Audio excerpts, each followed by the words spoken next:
হরিণ ছানা, আরে ও হরিণ ছানা, এসো না, আমরা একসাথে খেলাধুলা করি। ও কচ্ছপ, তুমি তো অনেক আস্তে আস্তে হাঁটো, তোমার সাথে আমি খেলবো কি করে? কেন বন্ধু, এমন অনেক খেলাই তো আছে যা আমরা দুজনে খেলতে পারি। ও না, তোমার সাথে আমার যায় না, তুমি অন্য কারো সাথে গিয়ে খেলো। তবে তুমি যেদিন করে আমাদের গাজর এনে দিবে সেদিন করে আমরা তোমার সাথে খেলতে পারি।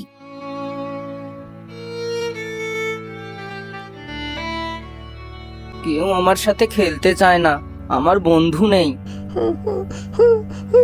আরে ও কচ্ছপ বন্ধু, এদিকে এদিকে। বন্ধু? আমাকে কে বন্ধু বলে ডাকলো? তার মানে আমারও বন্ধু আছে। বন্ধুরা, পরের পার্ট দেখতে হলে ভিডিওটিতে লাইক করে চ্যানেলটি সাবস্ক্রাইব করে দাও।